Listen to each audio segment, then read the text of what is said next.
خلافت یا جمہوریت یعنی اسلامی طرز حکومت کیسا ہونا چاہیے؟ یہ ایک ایسا سوال ہے جو آپ دیکھیں صدیوں سے مسلم دنیا میں زیر بحث رہا ہے۔ بالکل، بہت اہم سوال ہے۔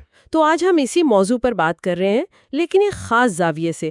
ہمارے پاس جاوید احمد غامدی صاحب کا ایک لیکچر ہے، یوٹیوب پر موجود ہے، اور ہم اسی کی روشنی میں سمجھنے کی کوشش کریں گے کہ بھئی قرآن کیا کہتا ہے، اور جو بالکل ابتدائی اسلامی تاریخ ہے، خلفائے راشدین کا دور، وہاں حکومت سازی کے اصول کیا نظر آتے ہیں۔ جی ہاں، اور یہ لیکچر خاص طور پر اس نقطے پر زور دیتا ہے کہ بھئی مذہب اور عقل کا ان کا دائرہ کار کیا ہے، اور پھر قرآن وہ براہ راست ہمارے اجتماعی نظام کے بارے میں کیا کہتا ہے۔ اچھا۔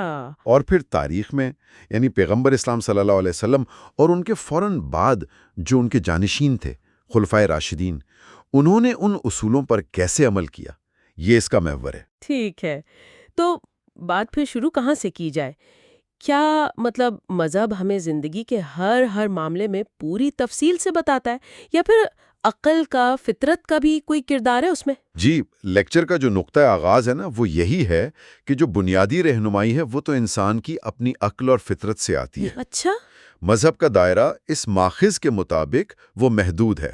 وہ بنیادی طور پر وہاں مداخلت کرتا ہے جہاں آپ کہہ لیں اس کا جو اصل مقصد ہے، جی، یعنی تزکیہ نفس، یعنی پاکیزگی، انفرادی بھی اور اجتماعی بھی۔ جی بالکل، انفرادی اور اجتماعی پاکیزگی، جہاں اس کو کوئی ٹھیس پہنچنے کا خطرہ ہو یا جہاں انسان اپنی عقل سے کوئی بہت بڑی غلطی کر سکتا ہو۔ باقی سارے معاملات جیسے ریاست کیسے چلانی ہے بھئی، معیشت کیسے منظم کرنی ہے، یہ چیزیں یہ انسانی عقل پر، تجربے پر، مشاہدے پر اور مشورے پر چھوڑ دی گئی ہیں۔ یہ بڑا دلچسپ نقطہ ہے کہ مذہب کا دائرہ محدود ہے۔ اچھا، تو پھر ریاست یا حکومت کی ضرورت ہی کیوں پیش آتی ہے؟ اگر عقل کافی ہے تو لوگ خود ہی نظم و ضبط سے کیوں نہیں رہ لیتے؟ دیکھیں نا، اس کی وجہ جیسا کہ لیکچر میں بھی بیان ہوا، وہ ہے انسان کو ملنے والا ارادہ و اختیار۔ اچھا، مرضی یعنی؟ جی، مرضی۔ اب یہ اختیار جو ہے یہ نعمت بھی ہے اور آزمائش بھی۔ اس کے غلط استعمال کا امکان تو ہمیشہ رہتا ہے۔ فساد ہے، خون ریزی ہے، دوسروں کے حقوق مار لینا۔ ہاں، وہ فرشتوں نے بھی تو یہی خدشہ ظاہر کیا تھا آدم کی تخلیق پر۔ بالکل بالکل، فرشتوں نے بھی یہی کہا تھا۔ لہٰذا انسان اپنی فطرت سے مجبور ہے کہ وہ خود اپنے ہی جیسے انسانوں کے ممکنہ غلط استعمال اختیار سے بچنے کے لیے نا ایک اجتماعی نظام بنائے، ایک حکومت قائم کرے، تاکہ امن و امان رہے، انصاف ہو سکے۔ یہ گویا ایک فطری ضرورت بن جاتی ہے۔ اچھا، تو یہ تو طے ہو گیا کہ حکومت ضروری ہے۔ اب اگلا سوال، حکمران مقرر کرنے کا حق کس کو ہے؟ کیا خدا خود نامزد کرتا ہے حکمران، یا یہ اختیار انسانوں کو دیا گیا ہے؟ اچھا سوال ہے۔ ماخذ میں یہ بات واضح کی گئی ہے کہ دیکھیں، عقلی طور پر نا یہ ممکن تو تھا کہ خدا خود مطلب براہ راست حکمران مقرر کر دیتا۔ ہاں، جیسے پیغمبر بھیجے۔ جی، جیسے وہ پیغمبر مقرر کرتا ہے۔ لیکن خدا نے ایسا نہیں کیا۔ اب دوسرا عقلی امکان کیا ہے؟ وہ یہ ہے کہ لوگ خود اپنے حکمران کا انتخاب کریں۔ اور لیکچر کے مطابق قرآن اسی دوسرے طریقے کی جی اسی کی تائید کرتا ہے۔ وہ کیسے؟ قرآن میں کہاں ذکر ہے اس کا؟ اس میں سورۃ الشورى کی آیت 38 کا حوالہ دیا گیا ہے۔ وَأَمْرُهُمْ شُورَى بَيْنَهُمْ۔ اچھا، وَأَمْرُهُمْ شُورَى بَيْنَهُمْ۔ جی، یعنی مسلمانوں کا اجتماعی نظام، ان کا امر، وہ ان کے باہمی مشورے شورا پر مبنی ہے۔ لیکچر کی روح سے اس کا مطلب بالکل صاف ہے۔ حکومت نہ تو بندوق کے زور سے قائم ہوگی، نہ وراثت سے، نہ کسی خاندانی وراثت کی بنیاد پر، نہ کوئی خاص طبقہ کہے گا کہ یہ حق صرف ہمارا ہے، اور نہ ہی کوئی مذہبی پیشوا یہ دعویٰ کرے گا کہ مجھے خدا نے مقرر کیا ہے۔ تو پھر کیسے ہوگا؟ بلکہ مسلمان مل کر مشورے سے، اپنی رائے سے فیصلہ کریں گے۔ یہ تو بہت ہی واضح طور پر ایک جمہوری اصول لگ رہا ہے، مشورہ اور رائے عامہ۔ اچھا، لیکچر میں اس آیت کی مزید وضاحت کے لیے کسی اور عالم دین کا حوالہ بھی دیا گیا تھا؟ جی ہاں، غامدی صاحب نے مولانا سید ابو العلا مودودی کی مشہور تفسیر تفہیم القرآن کا حوالہ دیا ہے۔ اچھا، تفہیم القرآن کا۔ جی، اور وہ بتاتے ہیں کہ مولانا مودودی نے نا اس آیت سے 5 بڑے کلیدی نکات نکالے ہیں۔ غامدی صاحب نے انہیں اپنی کتاب مقامات میں نقل بھی کیا ہے۔ اچھا، وہ کیا نکات ہیں؟ پہلا یہ کہ مسلمانوں کے اجتماعی معاملات کا فیصلہ کرنے کا اختیار خود مسلمانوں کو حاصل ہے۔ دوسرا، یہ اختیار تمام مسلمانوں کو بالکل برابری کی بنیاد پر حاصل ہے، اس میں کوئی تفریق نہیں، کوئی اونچ نیچ نہیں؟ کوئی نہیں۔ تیسرا، جو فیصلہ اکثریت یا سب کے اتفاق رائے یعنی اجماع سے ہو وہی نافذ ہوگا۔ چوتھا، اس بنیاد پر مسلمانوں کی حکومت لازماً جمہوری اصولوں پر ہی قائم ہونی چاہیے۔ اور پانچواں یہ کہ یہ نتائج جو ہیں یہ زبان اور منطق کے لحاظ سے بالکل واضح ہیں، ان میں کوئی ابہام نہیں۔ یہ تو واقعی بڑے اہم نکات ہیں، لیکن سوال یہ پیدا ہوتا ہے کہ کیا یہ صرف ایک نظری بات ہے، تھیوری ہے، یا تاریخ میں خاص طور پر اسلام کے بالکل شروع میں اس پر عمل بھی ہوا؟ خود پیغمبر اسلام صلی اللہ علیہ وسلم کا اپنا طرز عمل کیا تھا؟ کیونکہ عام طور پر تو یہی سمجھا جاتا ہے نا کہ پیغمبر کا تو ہر حکم وہی ہوتا ہے۔ جی، لیکچر اسی عام تصور کی نفی کرتا ہے۔ غامدی صاحب ایک بہت مشہور مفسر اور مورخ ہے، حافظ ابن کثیر، ان کا حوالہ دیتے ہیں۔ اچھا، ابن کثیر کا؟ جی، وہ کہتے ہیں کہ رسول اللہ صلی اللہ علیہ وسلم نے اپنی پوری زندگی میں نبوت کے معاملات کو چھوڑ کر، یعنی نماز، روزہ، وحی وغیرہ، جی، ان معاملات سے ہٹ کر جو ریاستی اور دنیاوی امور تھے ان میں کوئی ایک فیصلہ بھی ایسا نہیں کیا جس میں متعلقہ ذمہ داران یا جو قبائلی رہنما تھے جنہیں ارباب الوقت کہتے ہیں ان کی اکثریت کی رائے کو نظر انداز کیا ہو۔ کوئی ایک بھی نہیں؟ یہ تو بڑی بات ہے۔ کوئی ایسی ٹھوس مثال ذہن میں آتی ہے جہاں آپ صلی اللہ علیہ وآلہ وسلم نے بالکل واضح طور پر دوسروں کی رائے کو اپنی ذاتی رائے یا تدبیر پر ترجیح دی ہو؟ جی بالکل، کئی مثالیں ہیں۔ ایک تو جنگ بدر کے موقع پر لشکر کے پڑاؤں کی جگہ کا انتخاب ہے۔ اچھا، وہ کیا واقعہ تھا؟ وہ یہ کہ جب آپ صلی اللہ علیہ وآلہ وسلم نے ایک جگہ پڑاؤ ڈالا تو ایک صحابی تھے حباب بن منظر رضی اللہ عنہ، وہ آئے اور انہوں نے پوچھا کہ یا رسول اللہ، یہ جگہ آپ نے اللہ کے حکم سے وحی کی بنیاد پر منتخب کی ہے یا یہ جنگی تدبیر ہے اور آپ کی اپنی رائے ہے؟ آپ صلی اللہ علیہ وسلم نے فرمایا کہ نہیں، یہ وحی نہیں، یہ میری رائے اور تدبیر ہے۔ تو حباب بن منظر رضی اللہ تعالی عنہ نے عرض کیا کہ یا رسول اللہ، پھر جنگی حکمت عملی کے لحاظ سے یہ جگہ مناسب نہیں۔ انہوں نے ایک دوسری جگہ تجویز کی اور اس کے فائدے بتائے، دلائل دیے۔ تو آپ صلی اللہ علیہ وسلم نے کیا کیا؟ آپ صلی اللہ علیہ وسلم نے فوراً ان کی رائے قبول فرمائی اور لشکر کو حکم دیا کہ وہ نئی بہتر جگہ پر منتقل ہو جائیں۔ یہ تو واقعی مشاورت کی ایک زبردست مثال ہے۔ اچھا، اور وہ غزوہ خندق کا واقعہ بھی کچھ ایسا ہی تھا نا؟ جی ہاں، بالکل۔ غزوہ خندق کے موقع پر جب مدینہ کا محاصرہ تھا، حالات بہت نازک تھے، تو آپ صلی اللہ علیہ وسلم نے انصار پر دباؤ کم کرنے کے لیے دشمن کا ایک بڑا قبیلہ تھا بنو غطفان، ان سے مذاکرات کیے۔ کس بات پر؟ کہ بھئی تم لوگ محاصرہ اٹھا لو تو تمہیں مدینے کے پھلوں کی پیداوار کا 1/3 حصہ دے دیا جائے گا۔ ایک مسودہ بھی تیار ہو گیا۔ لیکن حتمی فیصلہ کرنے سے پہلے آپ صلی اللہ علیہ وسلم نے انصار کے جو سردار تھے، سعد بن معاذ اور سعد بن عبادہ، انہیں بلایا اور مشورہ کیا، پوچھا کہ بھئی آپ لوگوں کی کیا رائے ہے اس بارے میں؟ تو انہوں نے کیا کہا؟ انہوں نے عرض کیا، یا رسول اللہ، اگر تو یہ اللہ کا حکم ہے پھر تو سر آنکھوں پر، لیکن اگر یہ آپ کی اپنی رائے ہے یا ہمارے لیے کوئی تدبیر آپ کر رہے ہیں تو ہمیں اس کی کوئی ضرورت نہیں۔ اچھا۔ انہوں نے کہا، ہم نے تو زمانہ جاہلیت میں کبھی ان کو اس طرح خراج نہیں دیا، تو اب جب اللہ نے ہمیں اسلام کی عزت دی ہے تو ہم یہ ذلت کیوں اختیار کریں؟ بڑی غیرت والی بات کی۔ جی، ان کی یہ غیرت بھری بات سنی تو آپ صلی اللہ علیہ وسلم نے فوراً وہ معاہدہ منسوخ کر دیا، وہ کاغذ پھاڑ دیا۔ سبحان اللہ۔ لیکن ایک سوال ذہن میں آتا ہے، صلح حدیبیہ کا معاملہ، وہ تو اس سے مختلف لگتا ہے نا؟ وہاں تو صحابہ کرام، بڑے بڑے صحابہ، حضرت عمر رضی اللہ تعالیٰ عنہ بھی شامل تھے، وہ معاہدے کی شرطوں سے سخت ناخوش تھے، مگر آپ صلی اللہ علیہ وسلم نے ان کی رائے نہیں مانی تھی۔ بالکل، آپ کا سوال درست ہے۔ لیکچر اس واقعے کو ایک استثناء کے طور پر پیش کرتا ہے۔ وہاں جب صحابہ نے بہت شدید تحفظات کا اظہار کیا تو آپ صلی اللہ علیہ وسلم نے بالکل واضح طور پر فرمایا تھا، انی رسول اللہ وَلَسْتُ أَعْصِيهِ وَهُوَ نَاصِرِي، یعنی میں اللہ کا رسول ہوں، میں اس کی نافرمانی نہیں کر سکتا اور وہ میرا مددگار ہے۔ جی، اور ایک دوسری روایت میں الفاظ ہیں کہ آپ نے فرمایا، میں مامور ہوں، یعنی یہ اللہ کا حکم تھا، یہ وحی کی۔ اس میں آپ صلی اللہ علیہ وسلم کی ذاتی رائے یا صحابہ کے مشورے کا دخل نہیں تھا۔ یہ نبوت کا معاملہ تھا، ریاست کا نہیں۔ اچھا، یہ فرق اہم ہے۔ جی، اور بعد میں قرآن نے بھی تو اسی فیصلے کو فتح مبین، کھلی فتح قرار دیا۔ تو اصول وہی رہا کہ دنیاوی اور ریاستی معاملات میں اکثریت کی رائے یا جو ارباب حل و عقد ہیں ان کا مشورہ مقدم ہوگا۔ بہت خوب، وضاحت ہو گئی۔ اچھا، اب آپ صلی اللہ علیہ وسلم کے بعد یہ سلسلہ کیسے چلا؟ خاص طور پر پہلے خلیفہ حضرت ابوبکر صدیق رضی اللہ عنہ، ان کا انتخاب کیسے ہوا؟ وہ سقیفہ بنی سعدہ کا جو واقعہ ہے وہ اکثر زیر بحث آتا ہے۔ بعض لوگ اسے ایک طرح کی ایمرجنسی یا شاید قبیلائی کشمکش کا نتیجہ بھی سمجھتے ہیں۔ جی، لیکچر اس واقعے کو ایک اور زاویے سے دیکھتا ہے۔ دیکھیے، آپ صلی اللہ علیہ وسلم نے اپنی وفات سے کچھ پہلے، جب تقریباً پورا عرب اسلام قبول کر چکا تھا، تو آپ نے ایک بدلتی ہوئی سیاسی حقیقت کو پہچانا۔ وہ کیا تھی؟ وہ یہ کہ اب قیادت قریش کے پاس ہونی چاہیے۔ آپ نے فرمایا تھا نا، الائمۃ من قریشن یا الناس تبع قریش۔ ہاں، یعنی امام قریش میں سے ہوں گے یا لوگ قریش کے پیروکار ہیں۔ جی، لیکچر کی روح سے اس کی وجہ کوئی نسلی برتری نہیں تھی، بلکہ ایک سیاسی حقیقت تھی کہ عرب کے جو بے شمار قبائل تھے، ان کی غالب اکثریت صرف قریش کی قیادت کو تسلیم کرتی تھی۔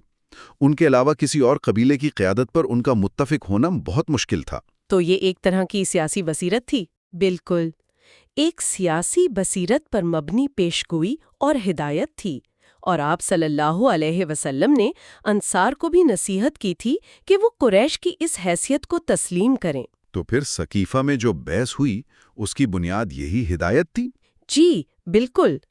جب سقیفہ بنی ساعدہ میں انصار نے اپنے میں سے کسی کو یعنی سعد بن عبادہ کو خلیفہ بنانے کی بات شروع کی، تو حضرت ابوبکر رضی اللہ تعالی عنہ اور حضرت عمر رضی اللہ تعالی عنہ وہاں پہنچے۔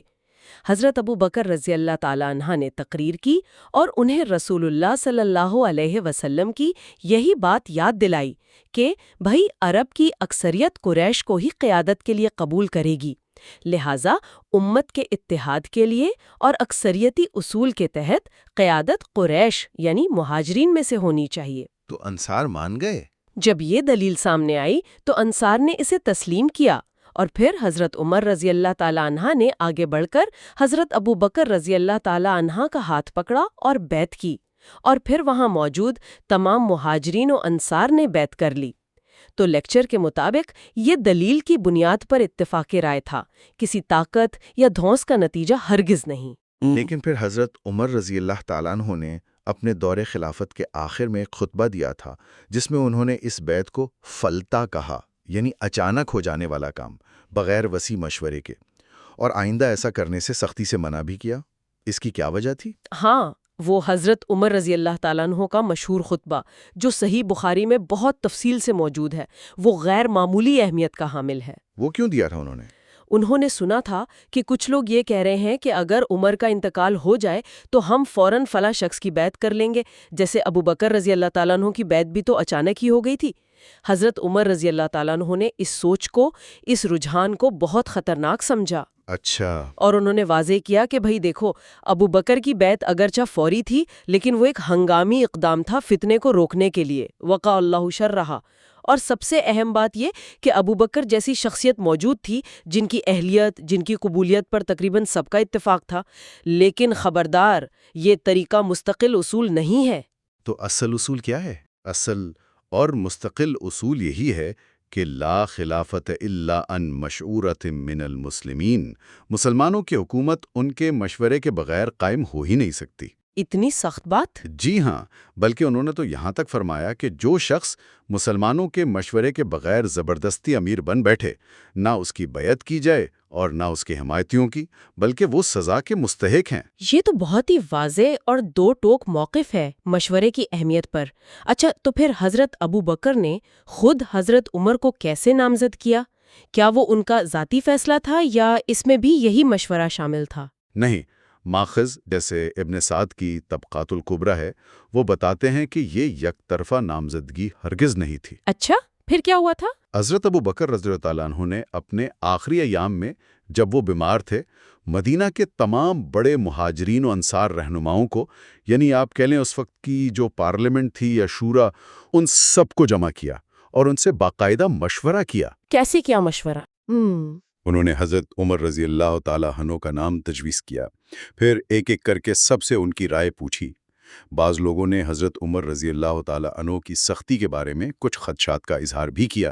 اچھا، یہ بھی ہوا؟ جی، حضرت ابوبکر رضی اللہ تعالی عنہ نے ان خدشات کو سنا، ان کے جوابات دیے، اپنا تجزیہ پیش کیا کہ بھئی خلافت کی ذمہ داری کا بوجھ خود ان میں نرمی اور توازن پیدا کر دے گا۔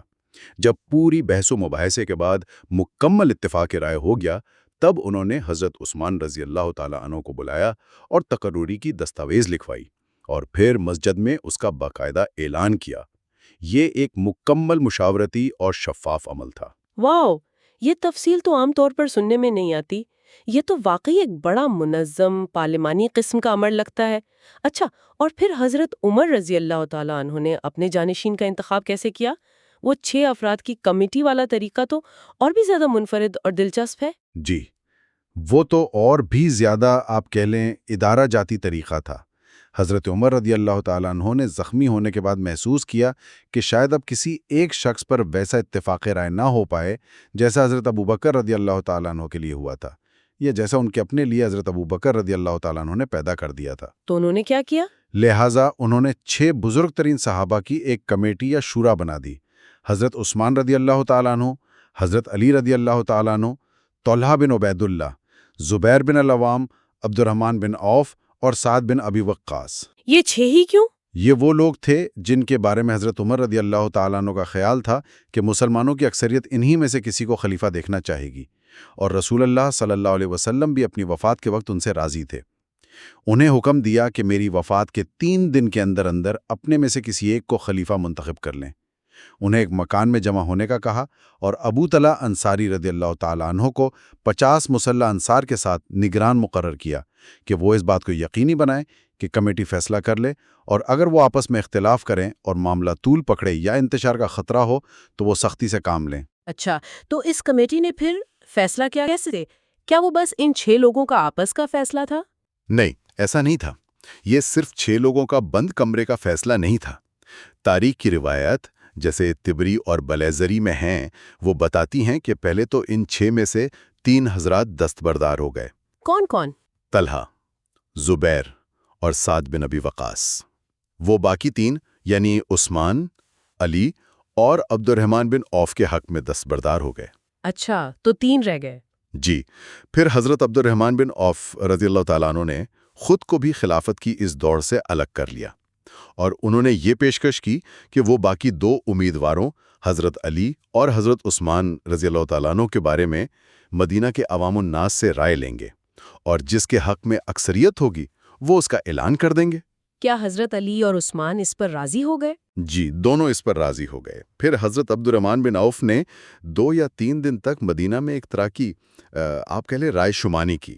وہ گلیوں میں گئے، بازاروں میں گئے، گھروں میں گئے، مردوں سے، عورتوں سے، یہاں تک کہ بچوں سے، باہر سے آئے ہوئے مسافروں سے، پردہ نشی خواتین تک سے پوچھا کہ بھئی آپ لوگ ان دونوں میں سے کسے خلیفہ دیکھنا چاہتے ہیں؟ یہ تو ایک طرح کا ریفرینڈم ہو گیا۔ جی بالکل، ایک وسیع عوامی مشاورت تھی۔ جب انہیں پورا یقین ہو گیا کہ اکثریت کا رجحان حضرت عثمان رضی اللہ تعالیٰ عنہ کی طرف ہے، تو انہوں نے فجر کی نماز کے بعد مسجد نبوی میں سب کے سامنے حضرت عثمان رضی اللہ تعالیٰ عنہ کے ہاتھ پر بیعت کر لی، اور یوں ان کا انتخاب عمل میں آ گیا۔ سبحان اللہ۔ تو اس ساری تاریخ سے، یعنی قرآن کی وہ آیت، پھر پیغمبر صلی اللہ علیہ وآلہ وسلم کا عمل، پھر پہلے 3 خلفاء کے انتخاب کے یہ طریقے، ان سب سے لیکچر کے مطابق جمہوریت یا شورائیت کے کون سے بنیادی اصول سامنے آتے ہیں؟ ماخذ کی روشنی میں اگر آپ دیکھیں تو 3 بنیادی اصول بہت واضح طور پر نمایاں ہوتے ہیں۔ جی۔ عوام کی رائے سے فیصلہ، یعنی حکومت سازی ہو یا تمام اہم اجتماعی فیصلے ہوں، وہ لازماً لوگوں کی رائے اور مشورے سے ہوں گے، اور یہ صرف حکمران چننے تک نہیں بلکہ حکومت چلانے کے دوران بھی مشاورت کا عمل جاری رہنا چاہیے۔ ٹھیک۔ دوسرا، اکثریت کا فیصلہ، جب مشورہ کیا جائے اور ظاہر ہے اختلاف رائے تو ہوگا، تو فیصلہ کن حیثیت اکثریتی رائے کو حاصل ہوگی۔